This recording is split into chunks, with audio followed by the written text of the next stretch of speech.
Hey, what's going on guys, Ben here, and today I'm super excited to be bringing you my unboxing and review of the DJI Ronin-s and comparing it to the DJI Ronin M. So let's get started. Alright guys, now I want to jump right on into the box, not bore you with a long unboxing. I'm sure you've seen a bunch of those. So let's flip it around to the back. You can see the box just shows a few pictures of this amazing gimbal. But now let's open it up.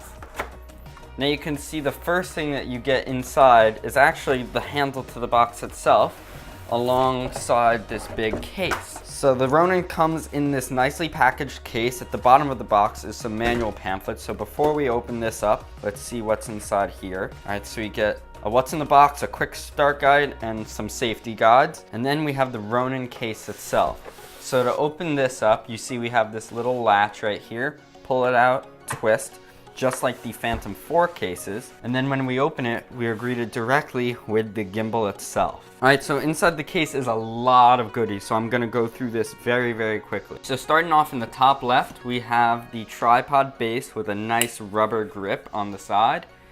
Then we have the gimbal itself right beneath that. A 24-watt power brick that will be used to fast charge this gimbal in a little over an hour, which is pretty cool. Then we have the grip itself for the gimbal, which also houses the 12-hour battery life of this gimbal. So you can see here it is, nice rubber grip, really hefty, fits right in the hand, solid. You got some 1/4, 20, and 3/8 screws at the bottom.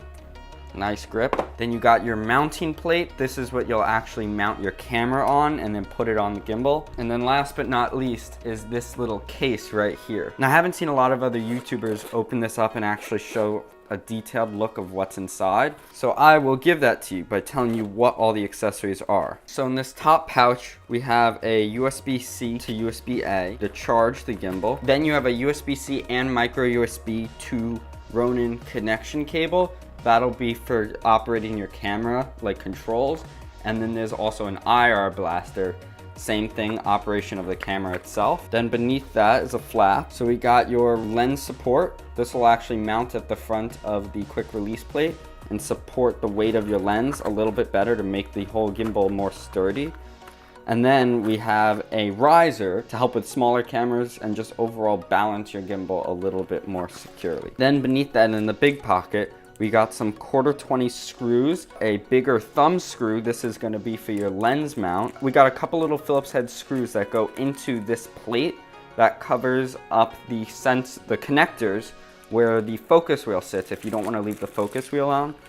And then we've got a couple Allen wrenches to help tighten everything on this gimbal. Now let's move on to actually setting up and stabilizing the Ronin-s gimbal. All right, now stabilizing this gimbal is very, very easy. It's actually a lot easier than what I do with my Ronin M. You simply start by balancing the bottom base plate, get it nice and centered. Then you do the same while it's tilted upwards and balance it so that you've got it nice on its center of gravity. Then I go ahead and balance the left-right tilt axis to make sure it's nice and solid. And then I finally balance the spin axis, balance it forwards and backwards, and make sure everything is secure. Once it's fully balanced, you'll know because you can place the camera in any position and it will not move. A lot more YouTubers went into more detail on this. I'm not gonna, just to keep this review nice and concise. But if you want a more detailed look as to how to balance this gimbal, leave a comment down below letting me know that you want that and I will make a video on it.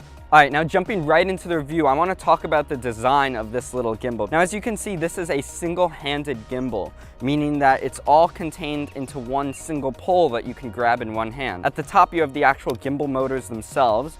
Then you have your little control panel beneath that with a joystick, a mode button to switch between the different modes, a record button, and then an included focus wheel that only works with the Panasonic GH5 as of now. Then beneath that, you have your grip, which also contains the battery, and a little tripod base that lets you set it down on a table. This tripod base also has a rubber grip around it, making it act as an extended handle for ease of use when using the actual gimbal. Now I want to talk a little bit about the controls of this gimbal because that's really one of its biggest selling points compared to the Ronin M. See, the Ronin M has no control system. You just control it simply by tilting it where you want it to go. The Ronin S, however, while you can do that, It also has a lot more fine controls built right into the handle, which is very nice. Now on the back of the controller, you have a little trigger. This is one of my favorite features of it. If you single click and hold it, it just simply keeps the gimbal locked on where you want it to point to. So you can simply orbit around it, or you can just keep the camera facing the same direction that you want.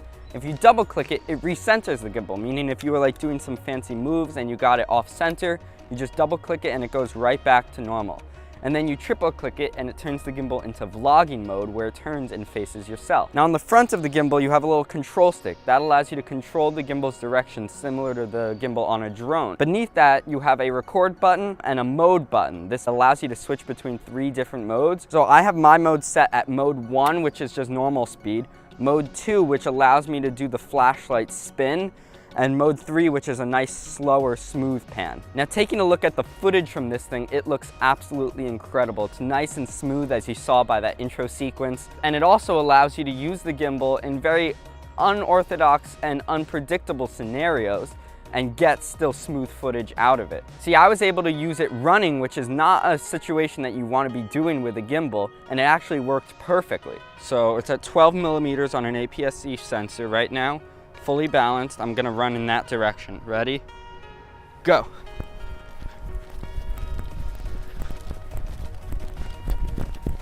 And stop. All right, so that was running, trying to keep it sort of steady. Now let's try the roll. All right, so I'm rolling it right now. Trying to keep it nice and stable. All these shots are playing at their original frame rate. Wow, this thing is looking pretty impressive. I'm liking the way this thing operates. Right now I'm vlogging with this. So this is very heavy, but it's not undoable. I mean, people have vlogged with heavier rigs. So you can see the GoPro popping into frame. I have that mounted to the bottom. I could actually vlog with this thing and get super smooth, stable footage. Here, look at how I'm vlogging with this thing. It's heavy, but it's definitely doable. The nice thing about this gimbal is I can tilt the screen up when it's low down like that, so I don't have to worry about, you know, not being able to see what I'm shooting. And I just transitioned from low down to high up. It's a very nice and stable gimbal. Gets beautiful shots. Whoa, broke it. Every now and then I'll make a mistake like that, like I over-rotate it too much or something. So my first verdict on this first initial test run is that this thing is, I don't even know how to describe it. It's just super, super stable. I mean, footage looks great, even if I'm not trying to. Right now I'm just walking around and holding it. And I think this footage looks great. If I shake my hand, it still stays stable. All right, so first verdict of the DJI Ronin-s. This thing is pretty damn awesome. So let's head back inside and continue on with the review of the DJI Ronin-s. Now, another thing I love about this gimbal is its versatility. Because it has these mounting points at the bottom, I've been able to do some very creative things with it, like mount it to a slider to get smooth panning tracking shots of objects. I've also been able to mount this to my monopod and actually use it as like a makeshift jib that gets super stable footage going up and down. I also love how they designed this gimbal with an offset roll motor.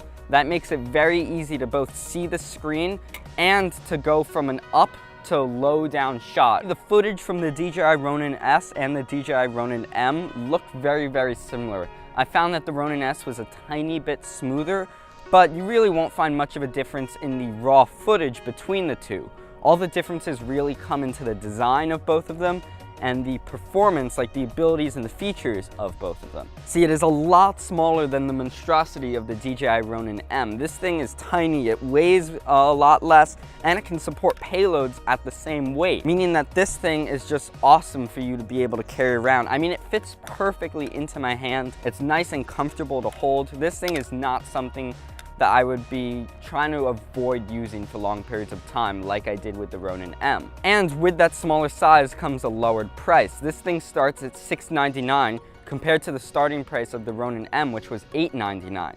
So now you're saving a little bit of money and getting a gimbal with twice as powerful motors, a similar payload capacity, more features, and a smaller overall weight. Overall, this is a huge win and definitely better than its predecessor. Now, is it better than everything else on the market? Well, it is a little bit more expensive than something like the Zhiyun Crane V2, but it is around the same price as the Crane 2. I know that's a little bit confusing, but the Crane 2 is actually a little bit more expensive than this and doesn't have nearly as many pro features as this does. So I think compared to everything else on the market right now, this is definitely a hands down win, and I would 100% recommend that you get this if you're in the market for an electronically stabilized gimbal. Anyway, thank you guys for watching. I hope you enjoyed. If you did, please hit that like button and also comment down below letting me know what you thought of my review and unboxing of this little gimbal. If you enjoyed this video, please hit that like button and also let me know what you thought in the comments below. Also, make sure to subscribe as I have a lot more content coming out in the very near future. Anyway, that's been it. Hope you enjoyed. Thanks, subscribe, and peace out.